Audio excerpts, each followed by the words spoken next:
Buongiorno, volevo fare una domanda a Gwyneth Paltrow.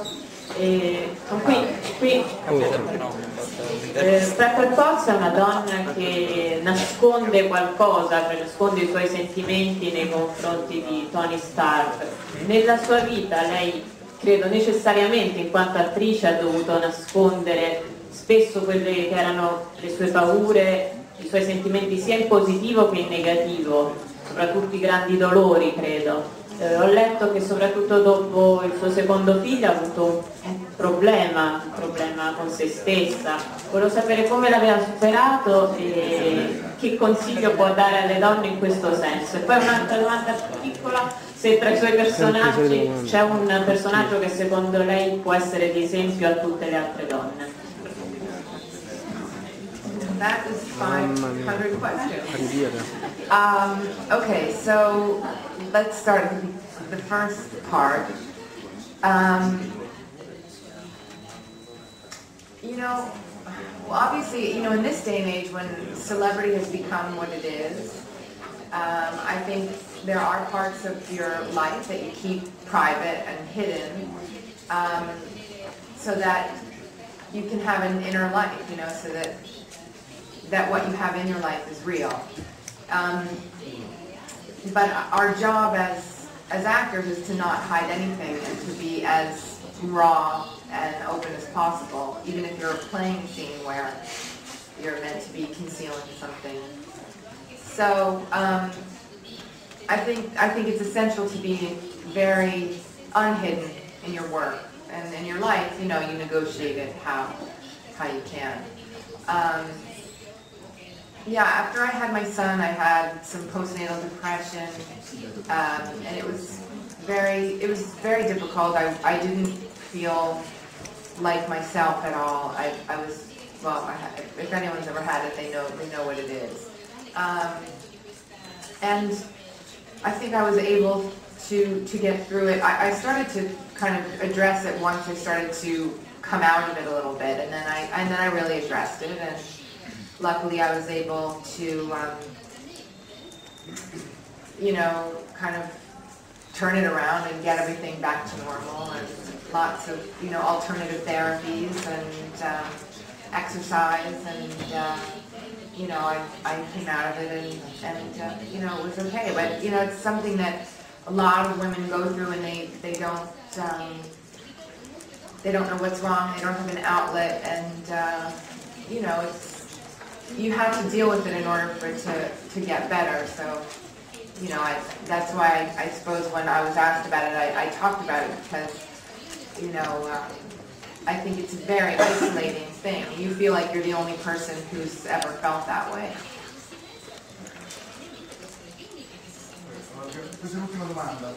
Salve, Mauro Antonini, Segno Cinema per il signor Favreau.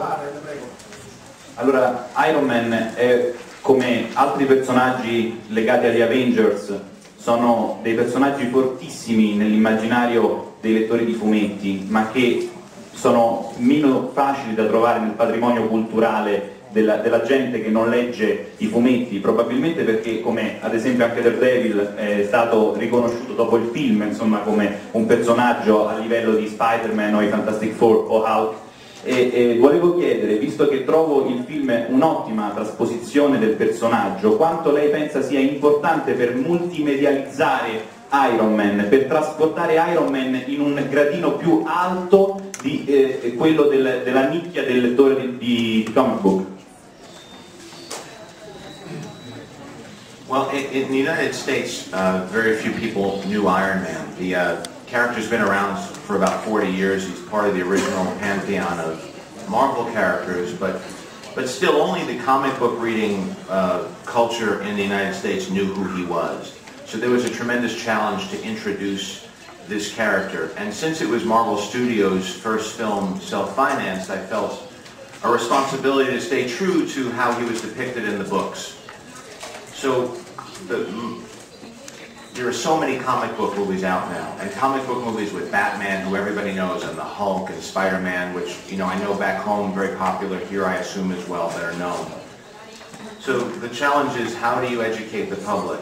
Now, fortunately, because the online community is so vocal and so global by presenting the core fan base with casting choices that they appreciated, with a take on the material that honored what they had grown to love.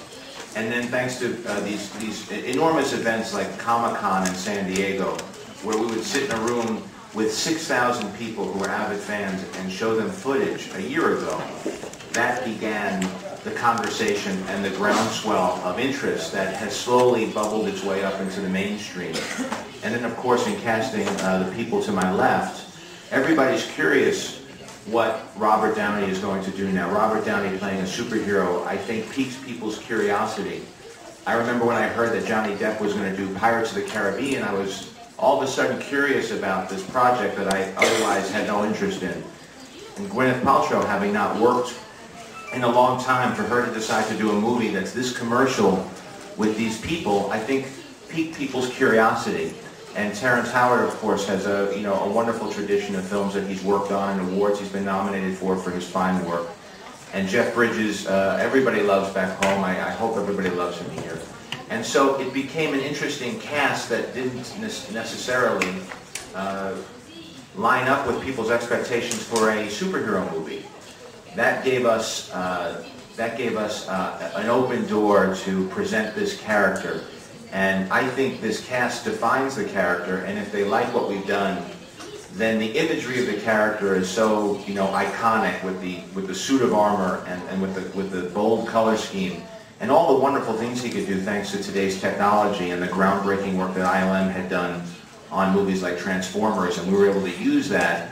We hope it all pulls together and becomes something that does make an impression and does become part of our modern day iconography. Noi ringraziamo Terence Howard, Robert Downey Jr.